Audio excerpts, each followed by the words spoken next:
Está começando mais um Inside Mobcast, podcast do mercado imobiliário, com Edgar Ueda, fundador da Nexmob, empresa de inteligência imobiliária, palestrante e autor best-seller dos livros Kintsugi, O Poder de Dar a Volta por Cima e Desvendando a Caixa Preta do Sucesso. E do distrato, que é 13.786, né? Então agora ficou melhor. Antes o risco era muito grande. Você acha que esse mercado vai ficar mais popularizado agora? Porque tá vindo muita coisa, né? Eu acho que tá vindo muitas pessoas criativas dentro do mercado imobiliário, o próprio Airbnb, nós temos uma brasileira aí, o Quinto Andar, né? O que você pensa aí no mercado financeiro? O que é a próxima onda, o próximo movimento?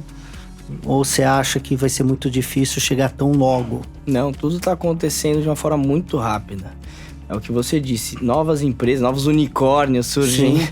E com ideias que a gente fala, não dava certo isso, e tá dando, né? Várias empresas surgindo com ideias desde compra de imóveis, reforma, revende. Então eu tenho visto novas ideias de crédito também, como eu acho que você tem ouvido bastante também falar sobre home equity, que veio com uma força também grande, mas a gente pode tratar até esse tema, que é o home equity para mim no Brasil ainda funciona como a última linha, né? Então é o cara que tá super endividado, ele tá na última tentativa, ele dá o imóvel em garantia para tomar a última dívida e se refinanciar. Aí, o ideal do home equity... Que é o refim antigo. Que na verdade lá fora, para pessoas financeiramente saudáveis, eles usam só para baixar a taxa. Sim.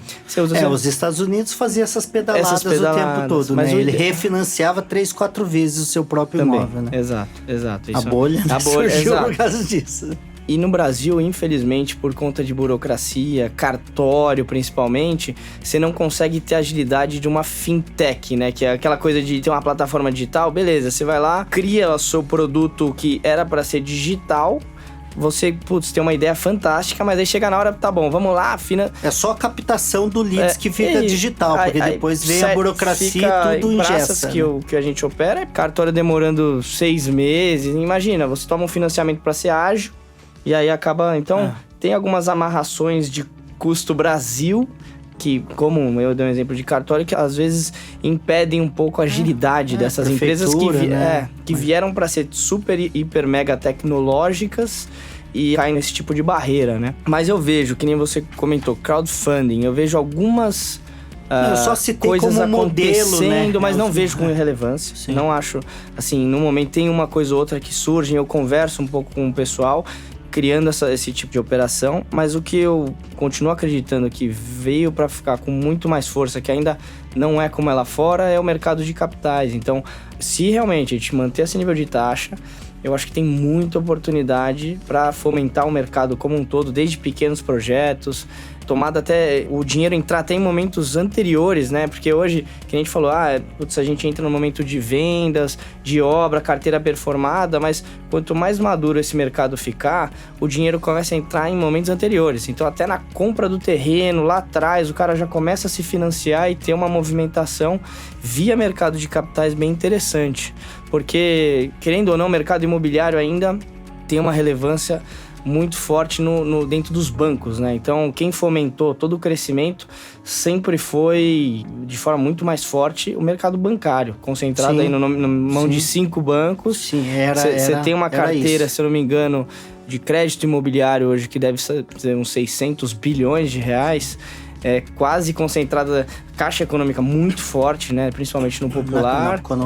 E agora eu acredito que isso deve não inverter tão rápido, mas o mercado de capitais deve tomar um grande espaço disso, criando soluções inovadoras, criando coisas com mais agilidade, talvez coisas mais inovadoras, né? Então acho que se eu fosse, enfim, apostar, seria mais nessa linha. Claro que a tecnologia, eu acho que se eu pegar agora o jornal já tem uma coisa nova, então cada dia surge uma coisa que eu fico impressionado, mas eu acho que o mercado de capitais precisa dar uma revolucionada ainda nessa parte toda de funding, principalmente. Sim. Você falou de caixa econômica, você deve ter acompanhado a última notícia aí de talvez juros zero, né? Só reajustado na inflação, né? O que você vê? Você acha que isso vai se tornar uma realidade?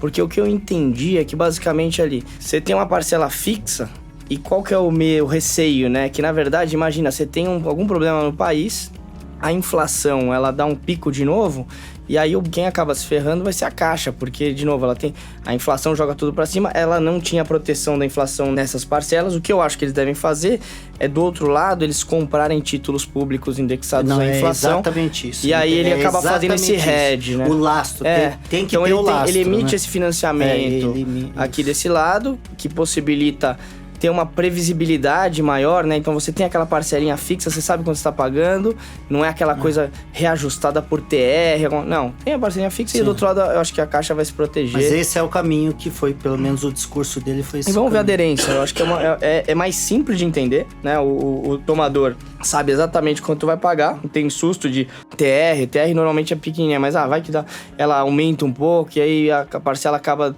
tendo alguma interferência na receita mensal dele. Então dá uma previsibilidade maior. Eu acho que é um caminho interessante. A Capitalis, ela surgiu há quanto tempo? Qual que é o core dela? Sei que é o crédito, essa parte financeira, mas qual que é o DNA da Capitalis?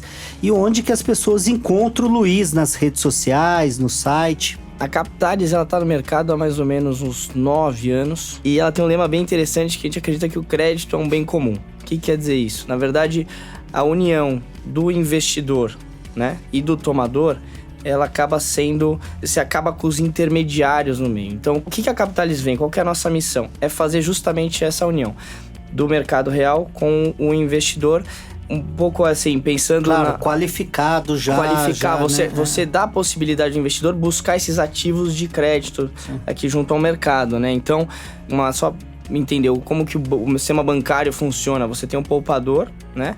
E você tem o banco, que ele basicamente pega esse poupador, ele vai emprestar no mercado e ele fica com esse ganho no meio do caminho, né? Então ele poupa uma taxa e empresta outra taxa.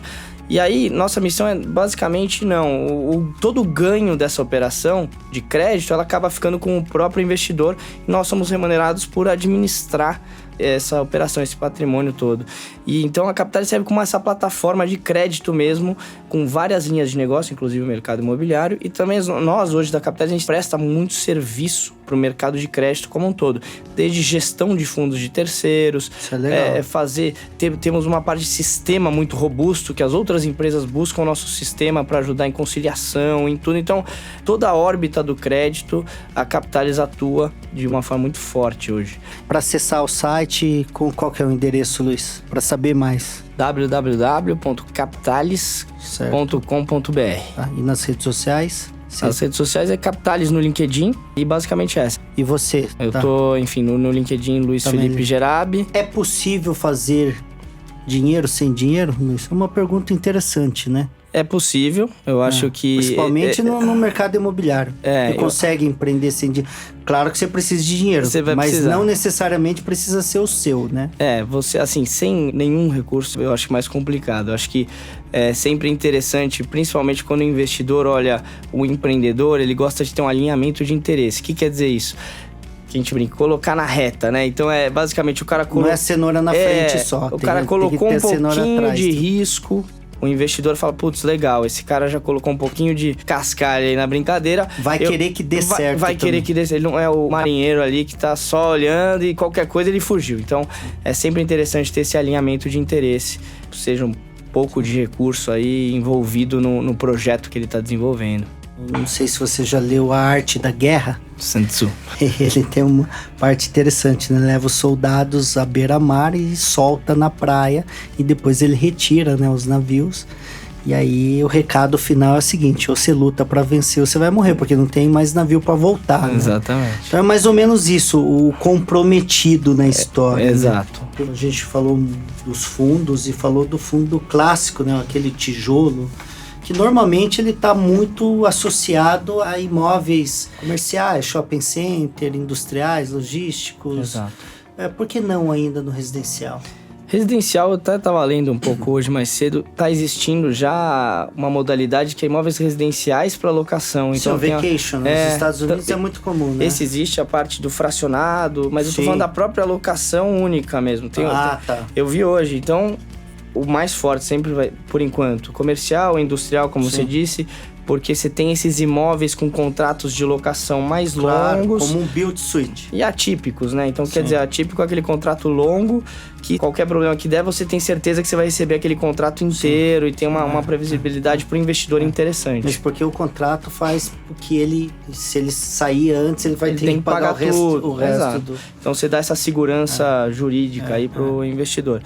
Então, esses ainda tinha muita oportunidade, né? Então, eu tô vendo muito fundo imobiliário captando bastante dinheiro para esse tipo de imóvel logístico comercial, mas eu acho também que vai existir essa possibilidade. Então, empresas, eu acho que talvez agora pro médio prazo, eu acho que essa questão da locação veio para ficar. Tô vendo esses jovens, essa nova geração não quer mais saber de comprar imóvel. As incorporadoras já entenderam esse movimento, então tá existindo...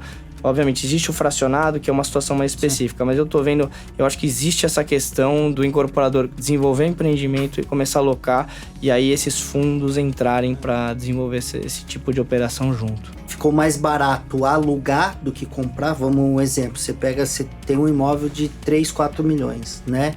Se você, de repente, aplicar e receber e alugar, você vai ganhar mais dinheiro dessa forma. Né, do que a mobilização, porque não tem valorização mais mercado neste momento. E o segundo é porque as pessoas estão mudando com muita frequência, não tá com raiz mais, né? Tipo, você ficou ali, seu pé tá ali, você tá há 50 anos. Eu acho que tem as duas questões. Tem a conjuntura mais macro, que é o que você disse. Sim. Mas então, faz sentido essa linha? Não, faz total, porque normalmente quando você compra um imóvel, a ideia é que você tenha mais ou menos 0,5% ao mês, é um número mágico aí de yields, de locação sobre o que você investiu, né? Sim. Então já começa a fazer sentido, até um pouquinho mais, já começa a fazer sentido visto a Selic hoje, que você tá ganhando menos. Então, e os próprios fundos estão andando 0,60, 65, 70, 80, alguns, né? Exato, e aí já tem esse movimento. Ao mesmo tempo, você tem a questão dessa geração que tá vindo, que quer ter a mobilidade, ela não quer... Você vê, desde carro, que ninguém mais tá tendo carro por conta de aplicativos que você consegue ter uma mobilidade muito mais fácil e não ter esse custo. Se você pegar essa onda da mobilidade do veículo, tá acontecendo isso com o imóvel, né? É igual. Você tem imóvel que muito mais fácil você alugar, você tá trabalhando aqui, depois você vai mudar a empresa, você vai junto, aluga um outro imóvel, então você acaba não tendo... Acontece também com os coworks, né? Os escritórios, né? Também. Então tem gente trabalhando em home office, até por questão de emprego, né? Não tem emprego, enfim. E a última pergunta, Luiz, como se preparar, então, como preparar a empresa, o seu negócio, o seu business, para que facilite esse interesse de um fundo, de uma empresa, para que ela entre, seja no começo, no meio, no fim dela? Eu acho que o mais importante é sempre conversar. Então, sempre estou à disposição. Acho que tem vários gestores que estão à disposição. Tirar as dúvidas. Eu acho que vem falar com a gente, entender tabela, taxa, como se preparar. Mas é o que a gente disse. São várias caixinhas que desde a preparação, documentação do projeto, do empreendimento, a preparação das informações sobre os seus clientes, sobre a carteira de clientes, você ter tudo muito bem mapeado. Porque, no final do dia, a informação que é precificada. Então, uma informação bem detalhada, você vai ter um preço. Então, quanto mais você estiver preparado, com bons assessores legais que vão estar te auxiliando nessa preparação de tudo, desde a confecção do seu contrato de compra e venda, você vai vender com alienação fiduciária, você não vai, entender muito bem a estratégia, só não ficar copiando o que o vizinho está fazendo sem um entendimento. Eu acho que E precisa sempre ter alienação? A alienação, ela é interessante pela previsibilidade da execução. Então, o investidor, quando vai comprar uma carteira, ele fala, legal, tem alienação fiduciária, se der algum problema... Isso são pontos positivos que ele vai somando. Ele vai somando, porque... E aí vem até a operação que todo incorporador ou loteador quer, que é o famoso true sale, né? Então, o true sale é, na verdade, quando você desliga completamente o risco daquele cliente da sua empresa. Você vende a carteira e acabou. Recebeu o dinheiro e o investidor não tem aquele direito de regresso que a gente fala, que é basicamente, o cliente ficou inadimplente, você consegue ir atrás do incorporador e falar, me paga aqui que esse cara ficou inadimplente. Se você faz a true sale, na verdade desligou, o risco já ficou com o investidor. Entendeu? Então... E até, se não fizesse isso, o inadimplemento, quem administra ainda é o incorporador, o dono do negócio. Exato, você trouxe a valor, deu dinheiro para ele, tá recebendo esse fluxo. Se tiver inadimplente, normalmente chama de coobrigação, né? Então, o incorporador tá coobrigado naquela inadimplência, ele vai ter que ir lá. Mas quem que faz a cobrança? Aí depende da modalidade. Tá. Entendeu? Mas tem você pode deixar uma servicer no meio que vai fazer a cobrança, ou fica na mão do incorporador. Tudo é precificado.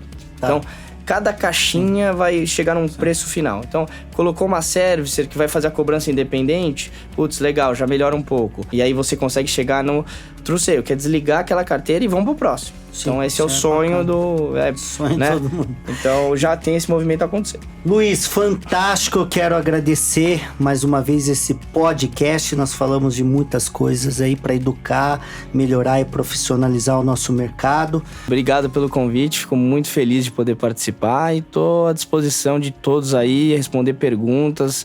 Adoro falar sobre o assunto e, Edgar, de novo, obrigado aí pelo convite. Imagina, Luiz, show de bola. Eu sou Edgar Ueda, fundador da Nexmob, uma empresa de inteligência imobiliária presente em 14 estados e mais de 40 cidades, e também fundador do Inside Mob, um dos maiores eventos de inteligência imobiliária do país. Autor do livro Kintsugi, O Poder de Dar a Volta por Cima, que ficou 12 semanas na lista dos mais vendidos pela Veja e pela Publish News. E olha um recado especial, Luiz. Estou lançando o meu segundo livro, Desvendando a Caixa Preta do Sucesso, e olha, eu vou te entregar em primeira mão, hein? Obrigado, Edgar. Abraço, Luiz, e até a próxima. Até o próximo episódio do Inside Mob Cash. Obrigado, um abraço.